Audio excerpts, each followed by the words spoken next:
Hello and welcome everyone. This is Ashish Kumar and I welcome you again in yet another session of spoken English classes. I have been trying to give you many tips, hints, ideas and many other things, stuffs related to develop your skills for spoken English abilities. Guys, हम लोग tense कर रहे थे and in process we have already gone through few things. हम लोगों ने कुछ चीजें कर ली. And if I'm not wrong, we have already concluded present indefinite, past indefinite and future indefinite. We have already crossed the three indefinite section. हम लोगों ने तीनों indefinite section को खत्म कर लिया. And मैंने पिछली वीडियो में आपको present continuous tense का एक overview दिया था. And if I'm trying to be more explicit and clear, I would like to tell you कि मैंने आपको translations कैसे करने हैं उसके सारे 6 structures के मैंने ये बताया था. Now we're gonna have the use of present continuous. अगर अब हम लोग बात करें तो हम लोग use of present continuous देखने जा रहे हैं कि present continuous का use कहाँ करते हैं. तो सबसे पहले तो यही है कि for an action going on at the time of speaking, present continuous tense का use हम वहां करते हैं जब हमें ये दिखाना हो कि ऐसा कोई काम जो बोलने के वक्त जारी हो, मतलब अभी भी चल रहा हो, अभी भी कंटिन्यू कर रहा हो, उसे ही हम present continuous tense में बनाते हैं. जैसे कि I am teaching, मैं पढ़ा रहा हूं, तो मेरे पढ़ाने का काम अभी भी जारी है, मैं आपसे बात भी कर रहा हूं और मैं पढ़ा भी रहा हूं. तो आई एम टीचिंग, मैं पढ़ा रहा हूं. शी इज प्लेइंग, वह खेल रही है. तो ये दोनों काम अभी बोलने के वक्त जारी हैं, एट द मोमेंट कंटिन्यू कर रहे हैं, इसीलिए हम लोगों ने इन्हें बनाया प्रेजेंट कंटिन्यूअस टेंस में. दूसरा जो रूल है, जो नियम है प्रेजेंट कंटिन्यूअस का, वो ये है कि ऐसा कोई भी काम जो बोलने के वक्त तो जारी ना हो लेकिन इन दिनों आजकल चल रहा हो. Not specially for an action going on at the time of moment but going through this time, इस समय के आसपास जब कोई चीज चल रही हो तो उसे ही हम प्रेजेंट कंटिन्यूअस टेंस में बनाते हैं, मतलब उसको भी प्रेजेंट कंटिन्यूअस टेंस में बनाते हैं. जैसे एग्जांपल ले लें, मान लीजिए कि ही इज रीडिंग मैथमेटिक्स. चलिए इसको दूसरा एक एग्जांपल ले लें, हैमलेट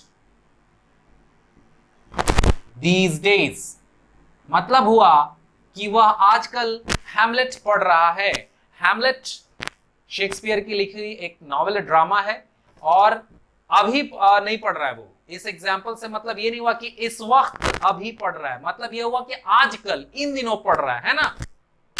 जैसे they are going to schools These days, वो आजकल वे लोग स्कूल जा रहे हैं, स्कूलों में जा रहे हैं. मार्केटिंग वाले बंदे होंगे, अभी कुछ और काम उन लोगों ने किया, आजकल वो स्कूल जा रहे हैं. क्यों भाई, लॉकडाउन चल रहा है अभी फॉर द टाइम बीइंग, तो उनको भाई कस्टमर्स चाहिए तो स्कूलों से संपर्क कर रहे हैं. तो इस तरह से ऐसा कोई काम जो बोलने के वक्त जारी हो वो तो प्रेजेंट कंटिन्यूअस में बनेगा ही. फिर ऐसा कोई काम जो बोलने के वक्त तो जारी ना हो लेकिन इन दिनों या आजकल चल रहा हो तो उसे भी हम प्रेजेंट कंटिन्यूअस टेंस में बनाते हैं.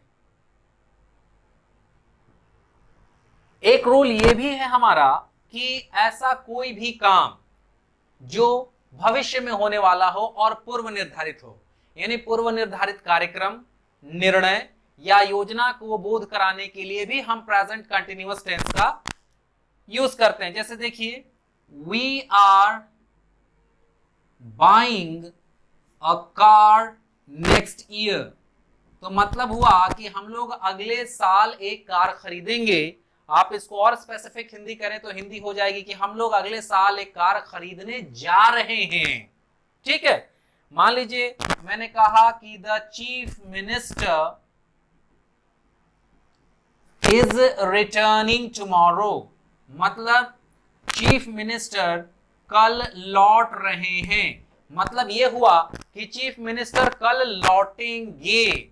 आ रही बात समझ में? तो भविष्य में होने वाला कार्यक्रम, पूर्व निर्धारित योजना का बोध कराने के लिए भी हम प्रेजेंट कंटिन्यूअस टेंस का प्रयोग करते हैं. तो आप मुझसे क्वेश्चन कर सकते हैं, अगर आपने मेरी पिछली वीडियोस देखी होगी तो मैंने आपको प्रेजेंट इंडेफिनिट में भी यही बात बताई थी कि भविष्य में होने वाला कार्यक्रम, निर्णय, पूर्व निर्धारित योजना का बोध कराने के लिए भी प्रेजेंट इंडेफिनिट टेंस का प्रयोग होता है और उसमें एडवर्ब ऑफ टाइम लगाते हैं. तो इसमें भी एडवर्ब ऑफ टाइम लगा हुआ है, देख ही रहे हैं कि नेक्स्ट ईयर लगा हुआ है, टुमारो लगा हुआ है. तो फिर बात ये आ रही है कि बड़ा ही अजीब सा रूल है भाई कि फ्यूचर में होने वाला काम और उसको फ्यूचर छोड़ करके प्रेजेंट में बना रहे हैं, और प्रेजेंट में प्रेजेंट इंडेफिनिट में बना रहे हैं, प्रेजेंट कंटिन्यूअस में बना रहे हैं। क्या लफड़ा है, क्या लफड़ा है, कंफर्म्ड कैसे होंगे क्या हो रहा है क्या नहीं हो रहा है? तो कोई लफड़ा नहीं है। देखिए मेरी पिछली वीडियोस को अगर आपने नहीं देखा तो देख लेंगे, मैं आपको क्लियर कट मैंने उसमें समझाया है, बताया है कि क्या कॉन्सेप्ट है इसके पीछे। फिर मैं एक बारी समराइज कर देता हूं, उसको शॉर्ट में बता देता हूं कि भविष्य में होने वाला काम जब स्पेसिफिक हो, खास काम हो, और उसका होना पहले से डिसाइड कर लिया गया, उसकी टाइमिंग फिक्स कर दी गई हो, तो फिर उसे हम प्रेजेंट इंडेफिनिट में बनाते हैं, फ्यूचर इंडेफिनिट में नहीं। मैंने ये बताया पिछली वीडियो में आपको कि भविष्य में होने वाला कोई सामान्य सा काम होगा तो उसे हम फ्यूचर इंडेफिनिट बनाएंगे। जैसे मैं खेलूंगा तो आई शैल प्ले, ये मेरा काम होगा, भविष्य में नॉर्मल सा काम है। लेकिन मैं अगले साल लंदन जाऊंगा तो ये खास काम हुआ। मैं रोज रोज लंदन नहीं जाता, मैं इंडिया से बाहर छोड़ो, मैं अपने जगह से भी, मैं अपने होम टाउन से भी बाहर जल्दी नहीं जाता, और मैं अगले साल लंदन जाऊंगा। फिक्स हो गया है, वीजाज आ गई हैं, डेट फिक्स हो गया, सब कुछ फिक्स हो गया, फ्लाइट की टिकट्स वगैरह बुक हो गई, सब कुछ सारी बातें तय हो गई हैं, तो उसे फिर हम प्रेजेंट इंडेफिनिट में बनाएंगे कि I leave for London next year. अब उसी बात को यहां पर हम लोग प्रेजेंट कंटिन्यूअस में भी बना रहे हैं। तो अब ये क्वेश्चन है कि प्रेजेंट इंडेफिनिट में कब लिखना है और प्रेजेंट कंटिन्यूअस में कब लिखना है। मामूली सा इसमें कॉन्सेप्ट है, ध्यान से समझे। भविष्य में होने वाले काम के होने का निश्चितता, उसके हैपनिंग होने की जो पॉसिबिलिटी है, अगर वो 99% है तो हम उसे प्रेजेंट कंटिन्यूअस में बनाते हैं। लेकिन अगर उसके होने का जो चांस है वो 50-50 है तो उसे हम प्रेजेंट इंडेफिनिट बनाते हैं। बस इतना ही ध्यान रखना है कि भविष्य में होने वाला खास काम अगर पूर्व निर्धारित हो तो उसे प्रेजेंट कंटिन्यूअस में भी बना सकते हैं और प्रेजेंट इंडेफिनिट में बना सकते हैं। प्रेजेंट कंटिन्यूअस में तब बनाएंगे जब उसके होने का जो चांस है वो 90%, 99% के आसपास हो। लेकिन अगर उसके होने का चांस 50-50 हो तो उसे हम प्रेजेंट इंडेफिनिट टेंस में बनाते हैं। अब प्रेजेंट इंडेफिनिट और प्रेजेंट कंटिन्यूअस का ये कॉन्सेप्ट तो आपको समझ में आ गया। प्रेजेंट कंटिन्यूअस में भी मेनली इन्हीं 3 रूल्स को समझना है आपको कि ऐसा कोई काम जो बोलने के वक्त जारी हो उसे प्रेजेंट कंटिन्यूअस में, ऐसा कोई काम जो बोलने के वक्त जारी नहीं हो बल्कि आज कल जारी हो, इन दिनों चल रहा हो, उसे भी प्रेजेंट कंटिन्यूअस में। भविष्य में होने वाला खास काम जब प्री डिसाइडेड हो गया हो तो उसे भी प्रेजेंट कंटिन्यूअस टेंस में बनाते हैं। इसमें एक कंडीशनल सेंटेंसेस टाइप का रूल है इसमें, और उस रूल को मैं आपको अभी नहीं बताऊंगा, उस रूल को मैं मिसलेनियस पढ़ाते वक्त बताऊंगा।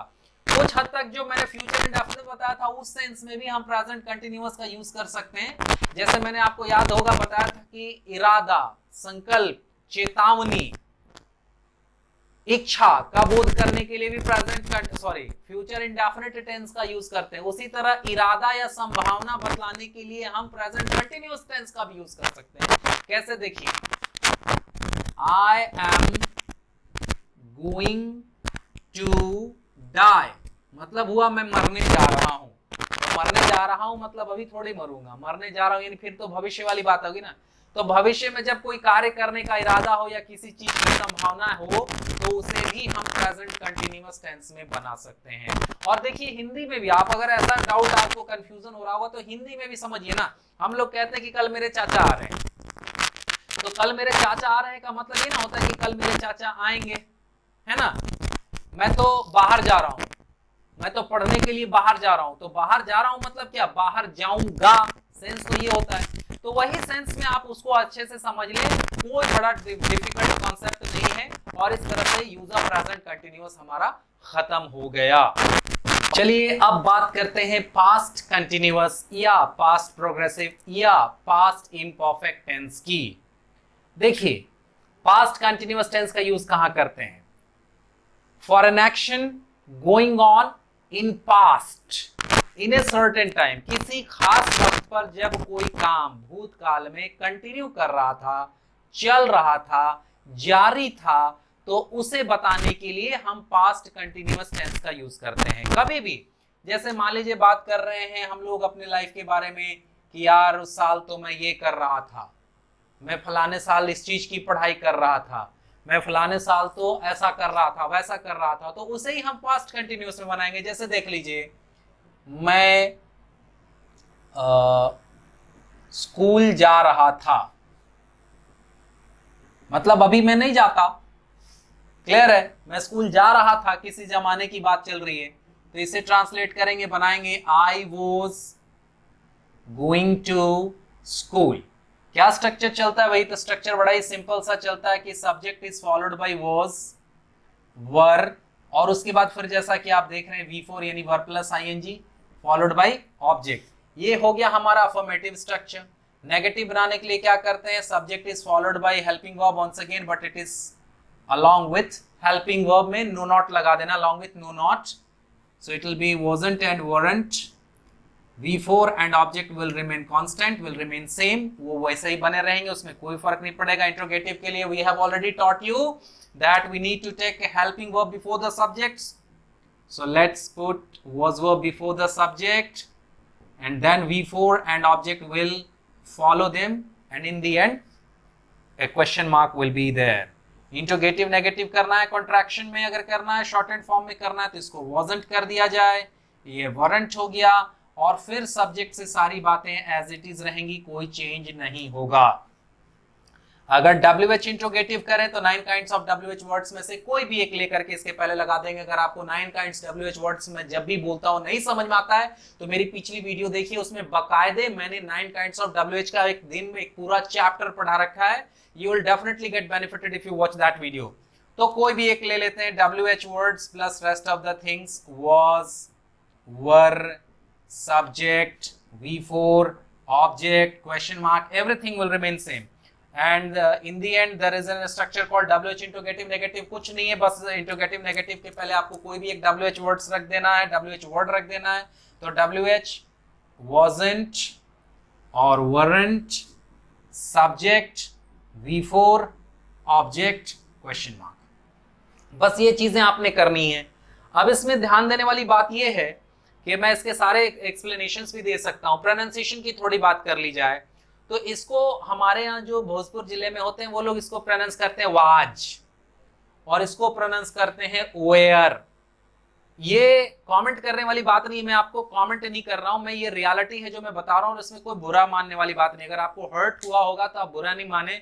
और मैं भी भोजपुर जिले का हूं, मैं भी आरा का लोकल हूं, मैं भी भोजपुरी बोलता हूं, ऐसा नहीं मैं भोजपुरी नहीं बोलता। मेरी जबान थोड़ी साफ इसलिए कि मैं लैंग्वेज का टीचर हूं, मैंने प्रोनाउंसिएशन पर ध्यान दे रखा है और मुझे कई सारी भाषाएं आती हैं। इस वजह से मेरे जो एक्सेंट्स हैं, मैंने जो कमांड किया वो ज्यादा साफ आती है और थोड़ा सा उसमें क्लैरिटी होती है। लेकिन जब आप बोलते हो तो थोड़ा सा परेशानी आती है। तो ऐसा होता है हमारा क्यों? इस वजह से जिसे हम कहते हैं MTI, मदर टंग इन्फ्लुएंस। हालांकि अभी मैं प्रोनाउंसिएशंस के क्लासेस नहीं ले रहा, मैं प्रोनाउंसिएशंस के अलग चैप्टर्स बनाऊंगा, अलग वीडियोस बनाऊंगा, आप उसे देख करके बेनिफिटेड हो जाएंगे। मोटा मोटी बायन लाज आप समझें कि इसे जो आप वाज बोलते हैं ना, ये वाज नहीं होता, ये होता है वॉज। वो और ज, जीभ जब हमारा दांत में टच करेगा ना, when your tongue touches your teeth, ऐसा साउंड आता है, जेड वाला साउंड, तो वही है हमारा वो वॉज। मैंने शुरू में जब आपको प्रेजेंट कंटिन्यूअस बताया था तो उस समय याद होगा मैंने कहा था इज, कहा था कि इजंट बोलिएगा, इजंट मत बोलिएगा प्रोनाउंसिएशन पॉइंट ऑफ व्यू से। सिंस ये वीडियो स्पोकन इंग्लिश के लिए बन रही है, मैं कोई डिटेल्ड ग्रामर का क्लास नहीं ले रहा हूं। these videos are being made especially for spoken English purpose, that's why we need to improve our standards of pronunciations as well। हमें अपने pronunciations के standards भी अच्छे करने होंगे, and that's why I'm telling you कि it is not was or was from any angle, it is was। और was के बाद ये जो है ना, इसे हमें प्रोनाउंस करना वर, इसे हमें वेयर प्रोनाउंस नहीं करना है, क्योंकि WHERE जिसको आप वेयर बोलते हैं, दरअसल में ये वेयर प्रोनाउंस करा जाता है। Where are you going? तुम कहां जा रहे हो? Where are you going? लोग ऐसे ही बोलते हैं, Where are you going? Where is she coming? ऐसे करके बोलते हैं हम। तो where ये होता है WHERE, जिसको आप where बोलते हैं, दरअसल में वो where नहीं है, वो where है, वैसे ही प्रोनाउंस करते हैं हम। जैसे लिखा जाता है हिंदी में बहिन, लेकिन उसको बहिन नहीं बोल के हम लोग बहन बोलते हैं ना, बहन, वो मेरी बहन है। बहन भी नहीं बोलते हैं। जब हिंदी में लिखा रहता है बहन तो भी बहन नहीं बोलते हैं, लिखा रहता है मदद नहीं बोल के बोलते हैं मदद, मेरी मदद करो, तो लगा देते हैं। तो जब हिंदी में कॉलोक्वियल से मेनी बोलचाल में चीजें बदलती हैं तो उस तरह इंग्लिश में भी बदलेंगी। भले वो लिखा हुआ है वेयर, लेकिन उसे प्रोनाउंस करना है वेयर, और इसे प्रोनाउंस करना वर, उसे प्रोनाउंस करना वॉज। तो उसे वॉज वर प्रोनाउंस करा करिए, उसे वाज वेयर नहीं करेंगे। चलिए इसको पूरा कर लेते हैं, शॉर्ट में इस बार मैं लिखता हूं, ठीक है। मैं स्कूल जा रहा था तो हम लोगों ने बनाया कि I was going to school, ठीक है। सेंस हुआ मैं स्कूल जा रहा था। मैं जरा देख लूं, कट तो नहीं रहा बोर्ड पे? चलो अभी नहीं कट रहा। मैं स्कूल जा रहा था, मैं स्कूल नहीं जा रहा था बनाना है तो आई वॉजंट, बस बाकी चीजें सेम रहेंगी। गोइंग टू स्कूल, क्या मैं स्कूल जा रहा था, हेल्पिंग वर्ब को बस आगे ले आओ। Was I going to school, and in the end question mark लगा रहेगा हमारा। क्या मैं स्कूल नहीं जा रहा था, wasn't I going to school. अगर आप इसे खोलकर लिखना चाहते, एक्सपेंड करना चाहते तो was I not going to school, इस नॉट को सब्जेक्ट के बाद रख देना है। Was I not going to school. मैं स्कूल कब जा रहा था, तो कब की इंग्लिश इसके पहले लिख देनी है, तो कब की इंग्लिश होती है व्हेन। तो when was I going to school. मैं स्कूल क्यों नहीं जा रहा था, तो क्यों की इंग्लिश होती है व्हाई। तो व्हाई और बाकी सारी चीजें सेम रहेंगी। Why wasn't I going to school. तुम पढ़ा रहे थे, यू वर टीचिंग। तुम नहीं पढ़ा रहे थे, यू वरंट टीचिंग। क्या तुम पढ़ा रहे थे, वर यू टीचिंग। क्या तुम नहीं पढ़ा रहे थे, वरंट यू टीचिंग। तुम क्या पढ़ा रहे थे, व्हाट वर यू टीचिंग। तुम कैसे नहीं पढ़ा रहे थे, हाउ वरंट यू टीचिंग। मैं नहीं गा रहा था, नेगेटिव हुआ, आई वॉजंट सिंगिंग। अफर्मेटिव क्या हो जाएगा, मैं गा रहा था, आई वॉज सिंगिंग। इंटरोगेटिव क्या हो जाएगा, क्या मैं गा रहा था, was I singing. Interrogative negative, wasn't I singing. मतलब एक स्ट्रक्चर मिलेगा। तो आई होप आप इसके बाकी के 5 स्ट्रक्चर्स बना लेंगे, आप ट्रांसलेशंस कर लेंगे। बार बार मैं अपनी वीडियोस में बोल रहा हूं, if you have any doubt, if you are facing any difficulties, problems solving translation, solving any stuff of English questions, and if you have difficulty in understanding anything, आप मुझे कमेंट करें, मैसेज करें, contact number से मेरे WhatsApp करें। I will definitely try to help you up to my level best possibilities. जितना ज्यादा मेरे बेस्ट पॉसिबिलिटीज है, मैं उन पॉसिबिलिटीज के साथ आपकी प्रॉब्लम्स को सॉल्व करने की कोशिश करूंगा। तो ये रही सारी चीजें ट्रांसलेशन से रिलेटेड। आपको अगर दिक्कत हो रही होगी तो आप वीडियोस पॉज कर करके देख लेंगे, रिवर्स कर करके समझ लेंगे। फिर भी कोई दिक्कत आती है तो आप मुझे कॉन्टैक्ट कर लेंगे, मैसेज लिख देंगे, कमेंट बॉक्स में कमेंट लीव करेंगे। और मैं अब आता हूं यूज ऑफ पास्ट कंटिन्यूअस में। थोड़ी देर में मैं इसे इरेज कर लेता हूं। चलिए नेक्स्ट टॉपिक लेते हैं, यूज ऑफ पास्ट कंटिन्यूअस। यानी पास्ट कंटिन्यूअस का यूज कहां करते हैं। तो सबसे पहला यूज तो वही हुआ कि ऐसा कोई भी कार्य व्यापार जो पास्ट में, भूतकाल में किसी समय, खास समय पर कंटिन्यू कर रहा था, जारी था, चल रहा था, तो उसे हम पास्ट कंटिन्यूअस में बनाते हैं। जैसे आई वॉज रीडिंग, मैं पढ़ रहा था। शी वॉज डांसिंग, वह नाच रही थी। तो पहला रूल तो ये हो गया। दूसरा ये है कि पास्ट में जब कोई कार्य चल रहा था, उसी समय कोई घटना घटी, या जब घटना घटी उस समय पहले से कोई कार्य चल रहा था, तो उस पहले से चलते हुए कार्य को बतलाने के लिए पास्ट कंटिन्यूअस यूज होता है। बात को फिर से समझे कि उस स्थिति में भी पास्ट कंटिन्यूअस टेंस का प्रयोग होता है जब यह व्यक्त करना हो कि पास्ट टाइम में किसी घटना के समय पहले से कोई कार्य कंटिन्यू कर रहा था, चल रहा था, जारी था, तो उसे भी हम पास्ट कंटिन्यूअस में बनाते हैं। समझने के लिए कोशिश करिए। I was reading when he came in. देखिए पास्ट में घटना घटी, क्या घटना घटी भाई, उसके अंदर आने की। उस समय पहले से कौन सा काम कंटिन्यू कर रहा था, मेरे पढ़ने का। तो जो काम पहले से कंटिन्यू कर रहा था उसे ही हम पास्ट कंटिन्यूअस में बनाएंगे। उस स्थिति में भी पास्ट कंटिन्यूअस टेंस का प्रयोग होता है जब यह दिखाना है कि पास्ट में कोई घटना घटी लेकिन उसके पहले से कोई काम कंटिन्यू कर रहा था। तो ऑब्वियस फिर वही बात हुआ, नियम वही हुआ मिला जुला के कि पहले से पास्ट में जो काम कंटिन्यू कर रहा था तो उसे हम पास्ट कंटिन्यूअस में बनाएंगे। कुछ भी बना सकते हैं, कोई भी आप एग्जाम्पल ले सकते हैं। जैसे he was sleeping when he was shot dead. एक एग्जाम्पल थोड़ा टाइट ले लें हम लोग। He was sleeping when he was shot dead, मतलब वह सो रहा था जब उसे गोली मार दी गई, यानी गोली मार के उसकी जान ले ली गई। एक घटना घटी क्या, उससे गोली मारने की। उस समय पहले से कौन सा काम कर रहा था, उसके सोने का। तो पास्ट में जब कोई काम पहले से कंटिन्यू कर रहा था तो उसे भी हम पास्ट कंटिन्यूअस टेंस में ही बनाते हैं। भूतकाल में एक ही समय में दो कार्य होते रहने की स्थिति बतलाने के लिए भी पास्ट कंटिन्यूअस टेंस का प्रयोग होता है।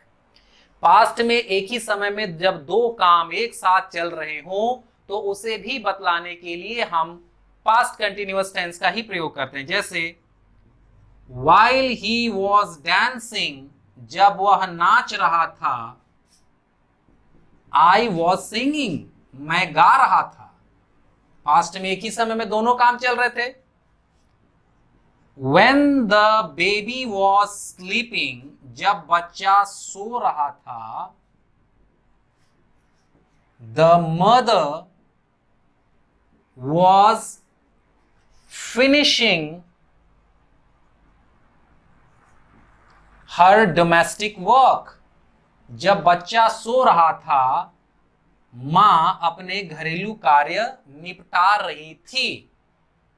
तो तीनों नियम दरअसल में भले ही तीन बन गए, मेरे हिसाब से तो एक ही नियम है, उसको भी आप अच्छे से समझ ले कि ऐसा कोई काम जो पास्ट में कंटिन्यू कर रहा था, जारी था, चल रहा था, उसे ही हम पास्ट कंटिन्यूअस में बनाएंगे। चाहे एक साथ दो काम चल रहा था, यहां व्हेन की जगह बेटर होगा हम लोग व्हाइल यूज कर लें।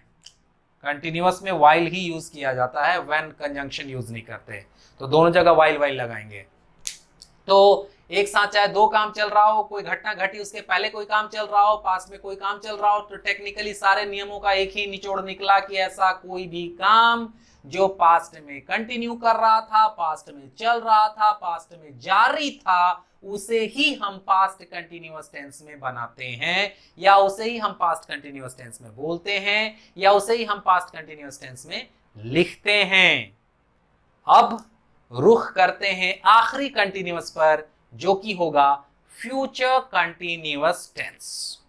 चलिए, जैसा मैंने बोला, कंटिन्यूअस सीरीज की आखिरी कंटिन्यूअस देख रहे हैं हम लोग, that is future continuous tense. बड़ा ही नॉर्मल सा कंटिन्यूअस है, कोई टेंशन नहीं, इसका कोई रूल नहीं है, बस एक ही रूल है कि ऐसा कोई भी काम जो भविष्य में किसी खास वक्त पर चलता रहेगा, कंटिन्यू करता रहेगा, जारी रहेगा, तो उसे ही हम फ्यूचर कंटिन्यूअस टेंस में बनाएंगे।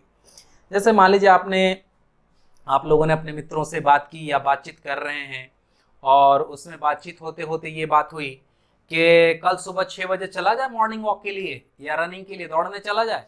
तो किसी ने कहा अरे तब तो रमेश सोता रहेगा, तब तक तो वह सोता रहेगा।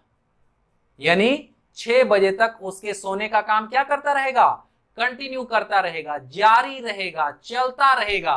तो इसे हम कैसे बनाएंगे, मान लीजिए हमें कहना है कि वह सोता रहेगा, तो इसे हम लोग बनाएंगे ही विल बी स्लीपिंग, या तब वह सोता रहेगा, ऐसा बनाएंगे तो he will be sleeping then, है ना।